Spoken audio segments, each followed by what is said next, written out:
Jack Driscoll's garden in Powder Springs, Georgia is a fairly new creation. After owning a pawnbroker business with his sister for 27 years, they both decided to take an early retirement to do the things they love best. For Jack, it was gardening. He sold his house and moved many of his favorite plants to the new house, where he had more property and a clean slate where he could start a garden from scratch. 4 years later, it looks so established that you'd think he'd been here for decades. From what I saw, Jack isn't taking the word retirement too seriously. My gardening training, I guess, is a lot by trial and error. My first interest in gardening when I was growing up was visiting my great-grandmother in Haralson County. And she grew lots and lots of herbs. And she would dry these herbs in the attic of this big old house. And that's one of my fondest memories as a child, is walking up those stairs into that attic and smelling all this wonderful sage drying in this attic that she sold to the people that made sausage. It was glorious to walk in that attic. It was just wonderful.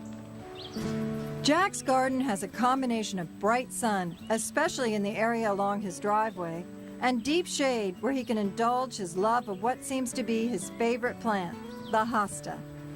A shade garden in Georgia is a welcome thing during almost any season. Absolutely. It's all the way 10 degrees cooler. And you're in Powder Springs, which is really right outside Atlanta. Yes. This hosta just grabs my attention right here. The foliage is almost shiny, as if you came out here with polish, which I know you didn't. No, I didn't. And shine those leaves. They really do stand out. Well, this is spritzer. It's prime in the early spring because you have a little bit more of the yellow golden color as it comes out. And if you have it lifted up in the pot, then you see this color up close to you. And if it's down in the ground, a lot of times the leaves sort of lay out and you don't get this nice upward effect of it, like a fountain of coming up out of the ground. So you really can appreciate it. And I noticed that you've got a number of your hostas in pots. I've discovered that growing hostas in pots is much better. In fact, root competition as well as protection against the voles, and up where you can see them, especially a lot of the smaller ones. And they just have a look that when they're lifted up, they just show up better to me. And that's what I like. I like to be able to see them when I walk through the garden. As you walk up a gentle slope to the house, you see the Jack's shade garden is divided up into different beds, each with its own unique compositions. The slope of the land here really gives you an advantage to lay out your beds and your paths and the stone. It works really well because as you walk into it, you're able to see the rocks and a little bit up of the way the plants lay in the garden. And I love this great combination here. This little hosta is called An Arete. An Arete? An Arete. And look at that. Oh, that's Callaway ginger. There's a wonderful ginger that has started to creep out under the rocks, which I think is a great effect. And then you have the Hakanakaloa, Japanese sedge grass, that sort of complements both. A little bit of variegation, which I think variegation in a garden is so important to bring in creams and whites. Color. And the color, because it is actually a color of green that complements the color green, and it really adds so much interest to your garden, and I think that's really, really important. You use a lot of variegation throughout your garden. Yes, I love variegated plants, and that is, when I go to a nursery, I head to the variegated plant area first, always. That's your first stop. That's my first stop.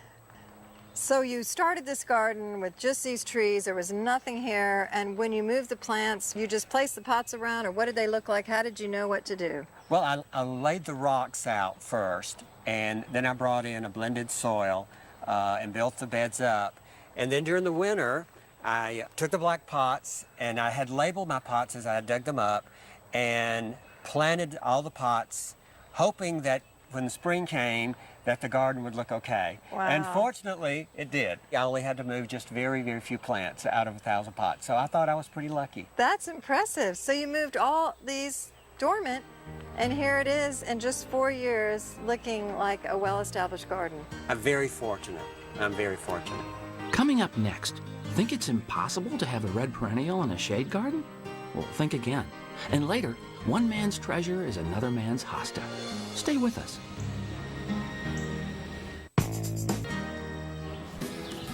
As I wandered through Jack Driscoll's garden in Powder Springs, Georgia, I noticed that he was an avid collector. In addition to his enormous array of hostas, I felt like I was on a treasure hunt, discovering all of Jack's quirky pieces of garden art. One of my passions also when I'm out visiting nurseries is we visit antique shops to always find great garden art. It can be tools, watering cans, great-looking pots. There's an infinite number of things that add interest to a garden. It doesn't necessarily have to be a large item. It can be a very small item that only catches your eye when you walk past it.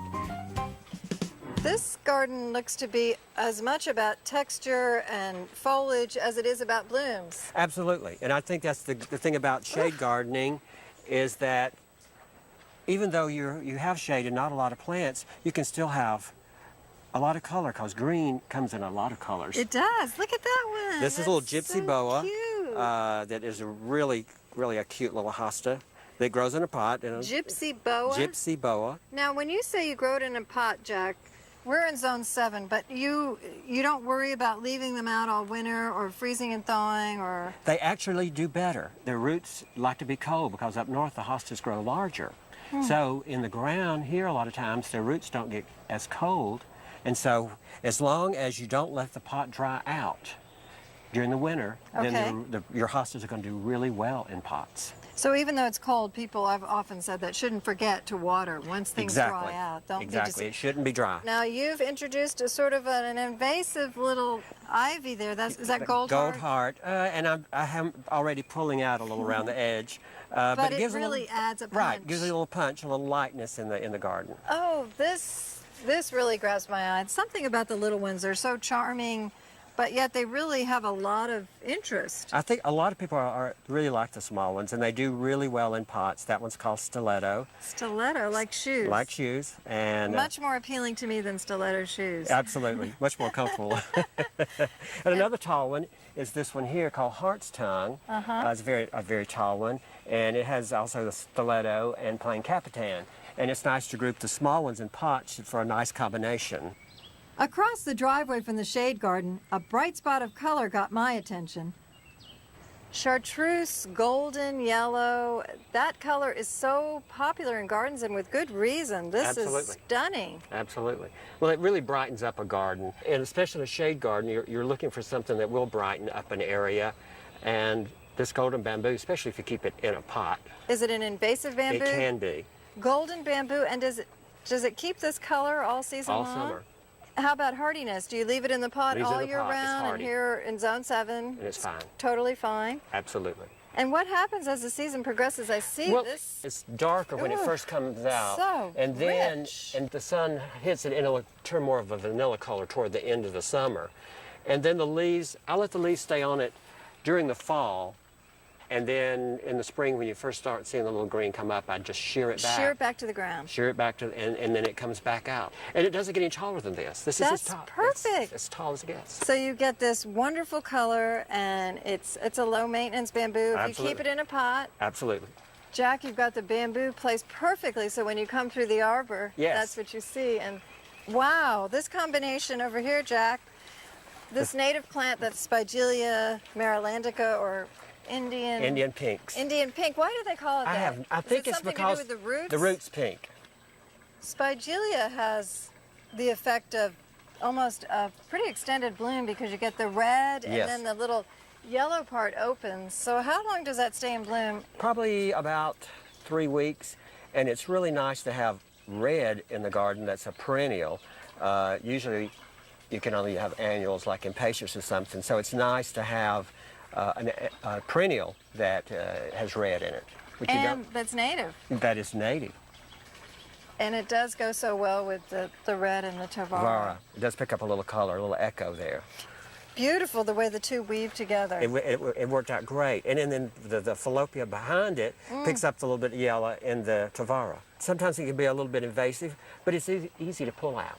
It's not something that's like bamboo that you can't pull out, so that's why I don't worry about it in the ground. What about the Fallopia? Some people say they have problem with that plant.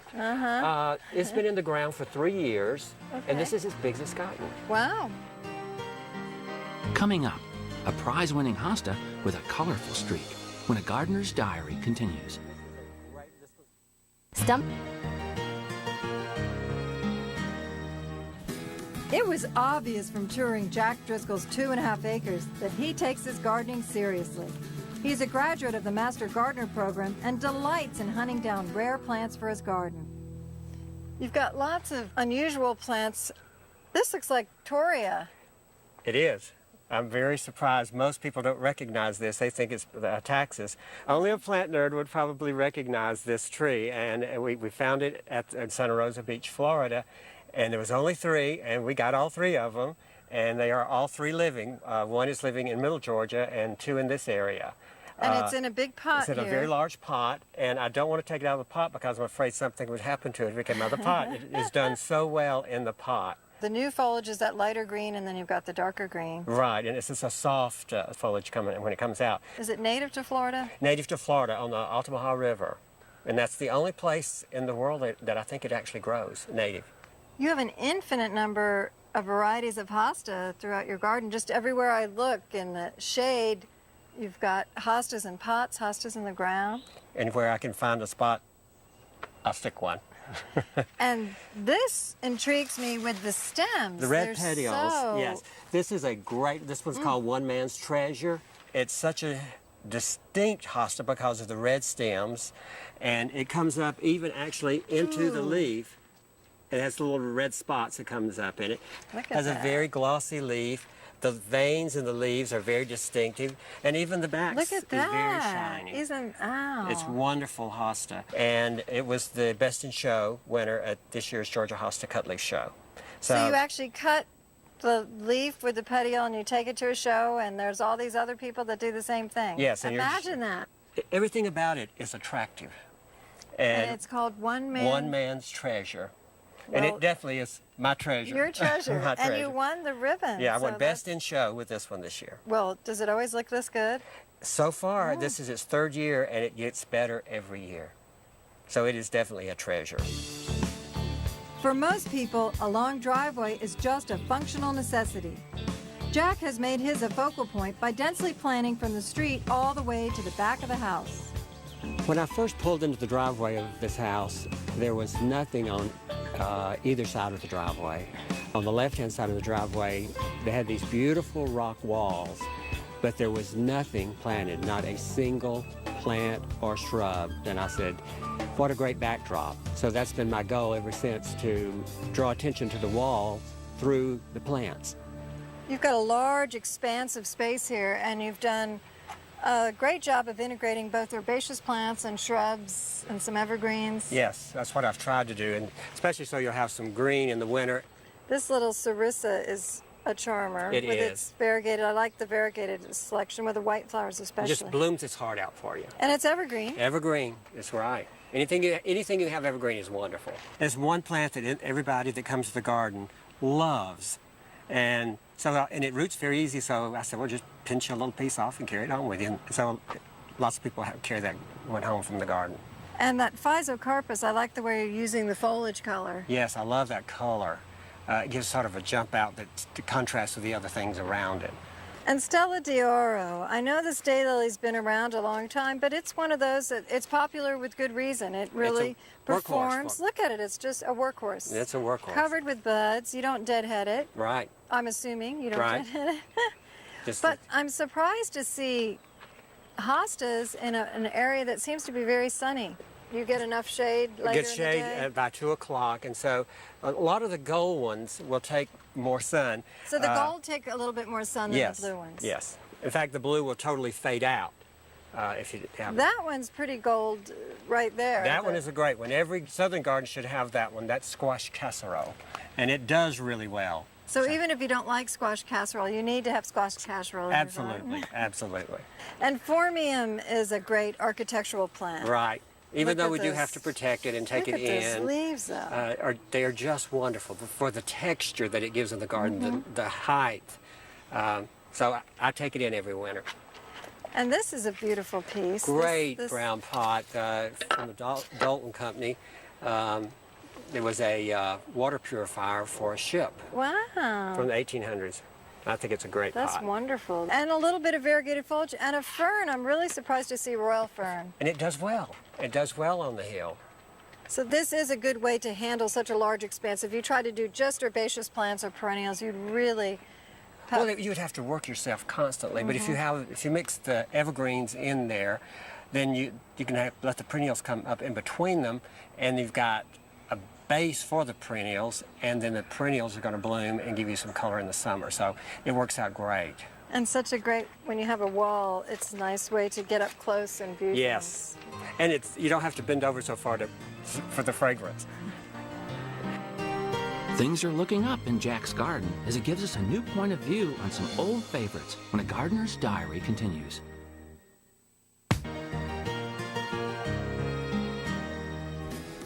As I climbed up to the top level of Jack Driscoll's walls to get a better look at the plants, I realized what a tough job it must have been to plant up there, especially in the hot Georgia sun. But the results are worth it. It's a little bit difficult to get to some areas.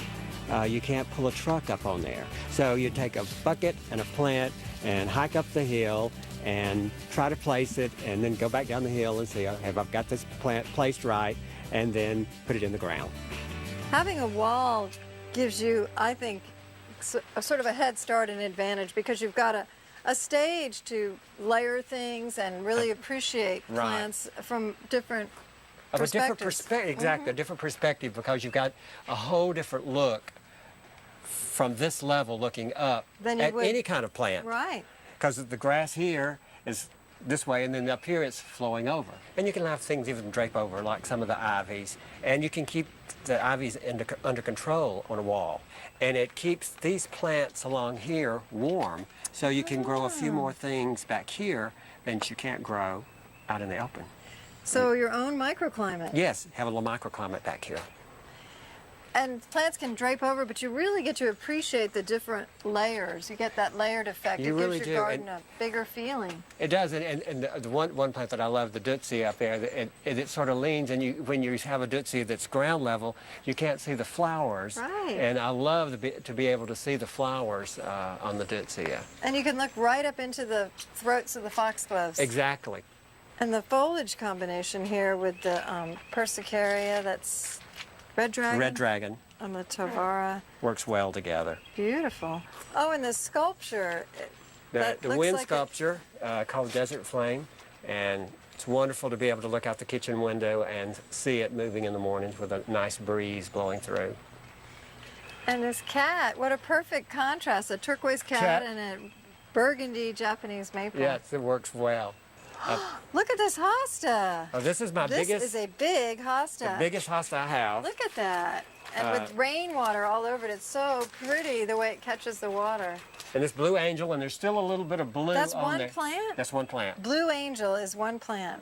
And that has done all that in 4 years. Yes. Is this in sun? Or? This gets morning sun, and I didn't think it would do well here, and it has surprised me so much that I haven't had the heart to say, you're not supposed to do good here. So it does really well. I'm really happy with this. And it picks up a little bit of light color around it. It does make the blue show up. If you plant a garden that pleases you and other people come to visit your garden and they like what they see, that's how you make your good gardening friends. And I think that's your reward. Jack Driscoll, part plant nerd, part mountain goat, all gardener. He has earned the title of plant nerd, and he wears it proudly. I belong to this group called the Plant Nerds that sort of loosely put ourselves together about 8 years ago. And we travel around together. We always go to Florida at least once a year. And instead of going to the beach, we go to the nurseries. A few qualifications for being a plant nerd is if you have planted with a flashlight at night, you might be considered a plant nerd. If you have gardened in the pouring down rain, but that's the best time to pull up weeds. They come up really well. So that's a good quality for a plant nerd, I think, is pulling up weeds in the rain. When I visit gardens, I make new friends and discover new plants. Here are some treasures from Jack Driscoll's garden. What an incredible collection of hostas, especially spritzer.